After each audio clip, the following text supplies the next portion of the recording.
Mummy जल्दी जल्दी बताओ क्या बात हुई तुम्हारे अंदर। अरे तू सब्र कर, मैं तुझे सब बताऊंगी। मम्मा प्लीज बताओ ना। ओहो, कहाँ ना सब बताऊंगी। तू चल पहले अरुणा के घर चल ना। इस केस के जो पेपर्स हैं वो हम तुरंत तैयार कर लेते हैं। वो तो Well done, both of you. Thank you sir. I'm really proud of you. You too. Thank you sir. और हाँ आशुतोष, तुम्हें ये रिपोर्ट लेकर सवाई माधोपुर जाना है। हो सकता है कि वहां तुम्हें 2-4 दिन के लिए ठहरना पड़े। तुम्हारे रहने का इंतजाम वहां के फॉरेस्ट गेस्ट हाउस में कर दिया जाएगा। सर आप मेरी जगह किसी और को नहीं भेज सकते? एक्सक्यूज मी सर, अगर आप कहें तो मैं चला जाता हूँ। नहीं Siddharth, he has to go, क्योंकि कंजर्वेटर साहब ने रिपोर्ट के साथ इसे ही बुलाया। Take this and take care. Thank you sir.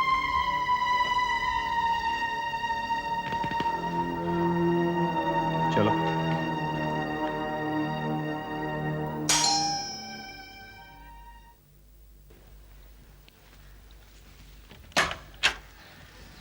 नमस्ते। नमस्ते। अरुणा है ना घर में? हाँ है, आप बैठिए मैं बुलाता हूँ। कौन है? अरुणा। नमस्ते। नमस्ते कामना। कैसी हो? बस ठीक हूँ। आओ आओ ना। घर में बैठे बैठे तुम्हारी याद आ रही थी आज। मैंने सोचा चलकर आज मिल ही लूं। अच्छा किया। आओ बैठो। सरिता कैसी है? ठीक है, अपने कमरे में है। अरे अरे तू जाना था मिलने उससे। कितने दिनों से तो ये मिला नहीं है। हम भी आते हैं, जा। ओके। द्वारका जी। हम दोनों के लिए चाय ले आना। ठीक। और बता, क्या हाल चाल है? बस ठीक है। वैसे हम अभी अमरनाथ जी के ऑफिस से ही आ रहे हैं। तुम वहां गई थी? हाँ अरुणा, और यकीन मानो बहुत दुख हुआ सारी बातें सुनकर। अरे कोई इस तरह लड़की पे हाथ उठाता है? आशुतोष से ऐसी उम्मीद नहीं थी हमें। आशुतोष ने तुम पर हाथ उठाया? ये सुनकर बहुत दुख हुआ। मेरी तो समझ में नहीं आ रहा है कि ये सब हो कैसे गया। तुम दोनों तो दूसरे से बहुत प्यार करते थे। कम से कम रामकिशोर जी और कमला को तो समझाना चाहिए था। वैसे कामना, मेरी आज कमला से बात हो गई है। अरुणा, ये समस्या अब समझाने या बात करने से नहीं सुलझने वाली। कुछ करना होगा। हम तो ये सोच रहे हैं कि अगर उनकी लड़की के साथ ऐसा कुछ हुआ होता ना तो उन्हें समझ में आता। वैसे गलती तो हमारी सरिता की भी है। अरे कमाल करती हो। तुम मुझे ये बताओ, कौन से ऐसे पति पत्नी है जिनके बीच नोकझोंक नहीं होती? लेकिन क्या कोई इस तरह पत्नी पे हाथ उठाता है? भाई हमें तो बहुत दुख हुआ, और सच बताओ गुस्सा भी बहुत आया। मैं सोचती हूँ हम बड़ों को ही समझदारी से काम लेना चाहिए। एक बार सरिता के डैडी और राम भाई साहब मिल ले। हाँ, तुम्हारी बात भी ठीक है। वैसे कोई दूसरा होता तो हमें क्या जरूरत थी इन सब बातों में पड़ने की। तुम हमारी अपनी हो, इसलिए इतनी सारी बातें कही। बहुत बहुत शुक्रिया जो तुमने हमें अपना समझा। Anyway, चलो कहीं घूम कर आते हैं। तुम्हारा दिल भी बहल जाएगा और चेंज भी मिल जाएगा। सरिता, कहीं मैं तुम्हें बोर तो नहीं कर रहा हूँ? नहीं, ऐसी कोई बात नहीं है। वो मेरी तबीयत ठीक नहीं है। तबीयत ठीक नहीं है तो चलो डॉक्टर के पास आते हैं। इसी बहाने घूमना भी हो जाएगा। नहीं, रहने दो, मेरा मूड नहीं है। क्यों? भाई मेरी मम्मी तो ये कहती है कि दर्द को बढ़ने से पहले ही खत्म कर देना चाहिए, वरना आगे जाके वही दर्द दुख बन जाता है। देखो सरिता, मैं तुम्हें एक अच्छा दोस्त मानता हूँ, और ऐसे वक्त पर एक दोस्ती तो दोस्त के काम आता है। थैंक्स दीपक, लेकिन मेरा कुछ भी करने का मन नहीं कर रहा। सरिता। दीपक जी, आपको आपकी मम्मी बुला रही है। अच्छा। द्वारका, जरा ट्रे ले जाना।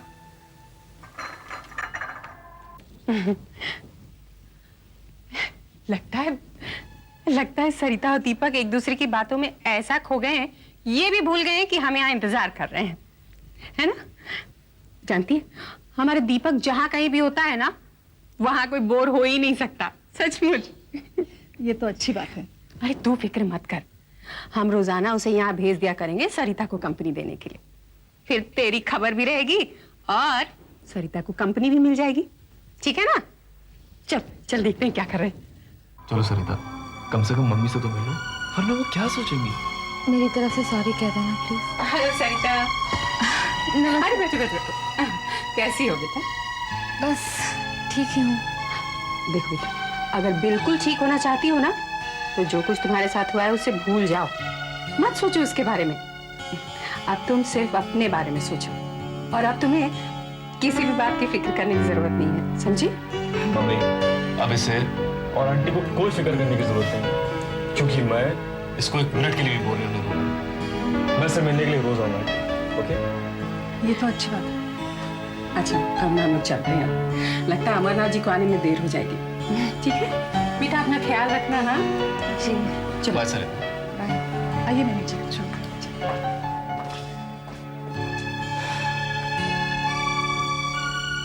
हाँ जी, जरूर मैं कह दूंगी। माँ जी, माँ जी, मैं आपसे एक ज़रूरी बात कहना चाहती हूँ, लेकिन आप मेरी बात का बुरा मत मानना। अरे कैसी बातें कर रही हो बेटा? हाँ कहो, क्या कहना है? माँ जी, कई दिनों से बाबा की बहुत याद आ रही थी।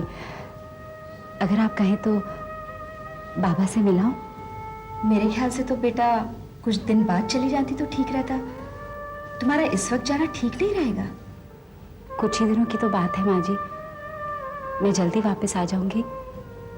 बात दिनों की नहीं है कुसुम, बात सिर्फ समय की है। और तुम जानती हो घर में हालात क्या हैं।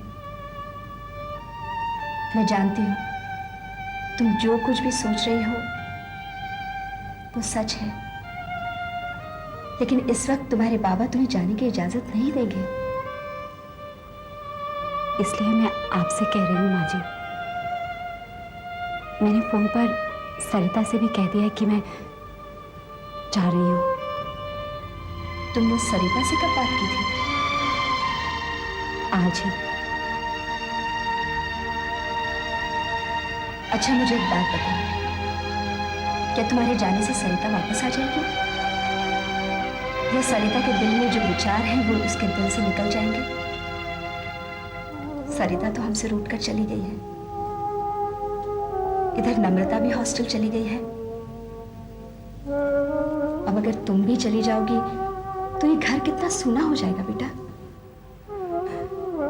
लेकिन मेरे जाने के बाद सरिता तो वापस आ जाएगी। क्या सरिता ने तुमसे कहा है कि वो वापस यहाँ आ जाएगी?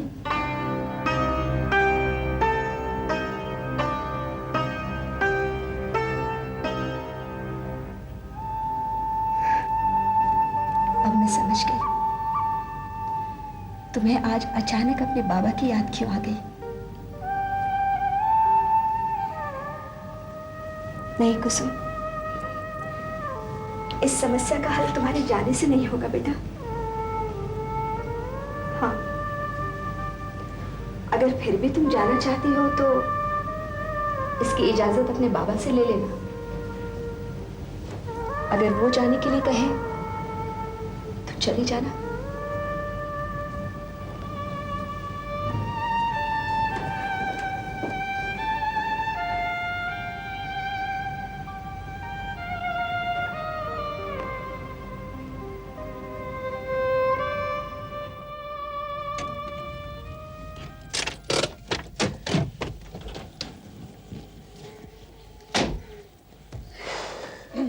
अमरनाथ अंकल के ऑफिस से लेकर सरिता के घर तक, सरिता के घर से लेकर यहाँ तक, आपने अभी तक मुझे वो बातें नहीं बताई जो बातें आपके अमरनाथ अंकल के साथ हुई।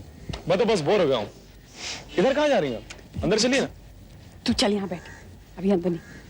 आओ बेटा, सब्र का फल हमेशा मीठा होता है। बस तू ये समझ ले कि हमारा जो सपना है ना वो अब अपना हो जाएगा। वो कैसे? अरे आज अमरनाथ जी को इस बात का एहसास हो गया कि आशु से बेहतर दामाद तू होगा। अब इन सब बातों से क्या फायदा? आप अच्छी तरह से जानती हैं कि बहुत देर हो चुकी है। नहीं बेटा, जितनी देर उतनी खैर। आज अमरनाथ जी के दिल में आशु और उसके परिवार वालों की इतनी नफरत भरी हुई है ना कि पूछ मत। और बस हमें इसी नफरत के सहारे अपने मकसद में कामयाब होना है। बस तू अब सरिता का दिल जीतना शुरू कर दे। आप उसकी फिक्र मत करो मम्मी। जानती हूँ, लेकिन हाँ, हमारे इस मकसद का पता किसी को नहीं चलना चाहिए। इस बात का ध्यान रखना। आपका ही बेटा हूं मैं, बस। अब आप देखते रहिए कि सरिता को किस तरह मैं अपने प्यार के जाल में फंसाता हूं। तेरे मुंह में घी शक्कर।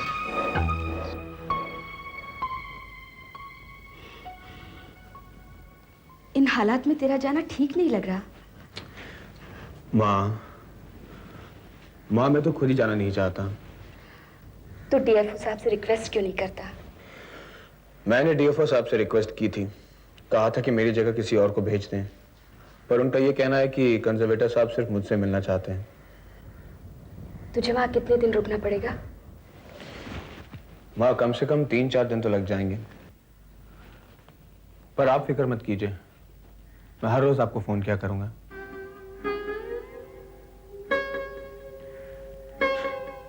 क्या हो गया माँ? कुछ नहीं आशु, तेरे चले जाने के बाद घर और सूना सूना हो जाएगा। कुछ ही दिनों की तो बात है, मैं जल्दी वापस आ जाऊंगा। समीर के चले जाने के बाद तेरा इंतजार अब ज्यादा रहता है। दिल नहीं चाहता कि तू एक पल के लिए भी नजर से दूर हो, पर तेरी नौकरी का भी सवाल है। माँ मैं जितनी जल्दी हो सके लौटाऊंगा, ठीक है? तू अपना ख्याल रखना आशु, हमें तेरी चिंता रहेगी। माँ माँ माँ तो मेरी फिक्र ना कर।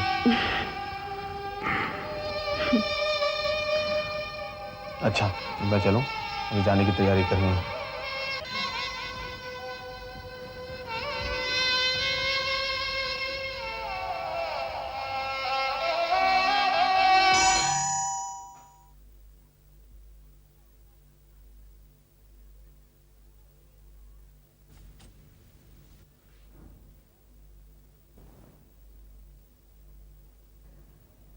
बाबा कैसी है बेटी? कैसी है सुमन? आपकी भला से आपकी कोई छोटी बहन है या नहीं? तुम जो बस नाम की, ना कोई चिट्ठी ना फोन, किस दुनिया में रहती हो दीदी? बाबा कौन है? दया? राम?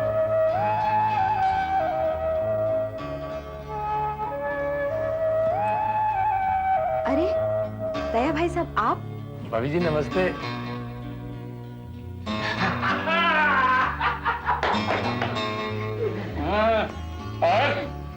अरे दया भाई साहब, आप अपने आने की खबर हमें देते तो हम लोग स्टेशन आ जाते। कमाल कर दिया भाभी जी, आप तो ऐसे कह रही हो जैसे कि अगर मैं खबर करते तो आप बैंड बाजा लेकर के प्लेटफॉर्म पे आ जाते। नहीं सुधरेगा, कुछ उम्र का तो ख्याल कर। अरे उम्र का कौन ख्याल करता है, किसको परवाह, अपनी जिंदगी हंसते खेलते गुजर जानी चाहिए। That's all। दया भाई साहब, आप? भाभी जी मुझसे आप भाई साहब मत कहा कीजिए, देवर जी कहा करिए। अब बताइए आप कैसी हैं?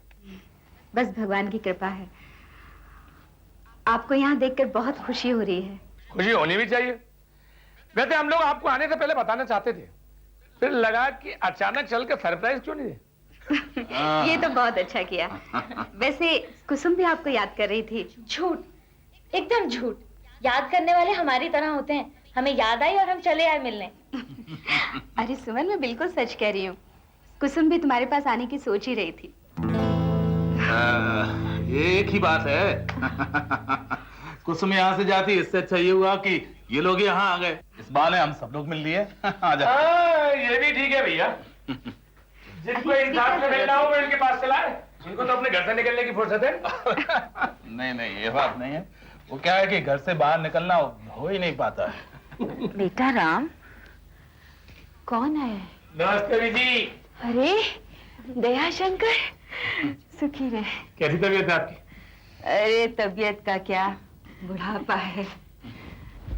और बताओ, जयपुर में सब ठीक है ना? जी बीजी, भगवान की कृपा और आपकी दुआ है। अरे सुमन तो बड़ी सियानी हो गई, बड़े दिन बाद आना हुआ। जब ऊपर वाले का हुक्म होता है ना बीजी, तभी ये मिलने का संयोग होता है। बाबा बीजी आप बैठिए, मैं चाय बना के लाती हूँ। मैं भी चलूंगी दीदी। चल दीदी, आप भी बैठिए ना, चाय पीजिए। हाँ। अरे नहीं, मैं चाय नहीं पीऊंगी। निगोड़ी को पीने से नींद ही गायब हो जाएगी। अच्छा तुम लोग बैठो दया शंकर। मैं चलती हूँ, सोती हूँ, सुबह मिलूंगी। हाँ आराम बैठ। हाँ भाई, क्या बात कर रहा हूँ? आशु और सरिता नजर नहीं आ रही। तो वो क्या है कि आशु तो ऑफिस के काम से टूर पर गया है और सरिता मायके गई है। वो क्या है भाई साहब कि सरिता की डिलीवरी अब करीब आ गई है और अमरनाथ जी चाह रहे थे कि पहली डिलीवरी उनके ही घर पर हो। ये तो अच्छी बात है, उनका अधिकार है। हर बाप चाहता है कि उसकी बेटी की पहली डिलीवरी उसके घर पे हो। इसलिए सरिता मायके चली गई। लेकिन डिलीवरी में तो अभी वक्त है ना। नहीं, वो अमरनाथ जी ले जाना चाह रहे थे और हमने रोकना मुनासिब नहीं समझा। अच्छी बात। अच्छा,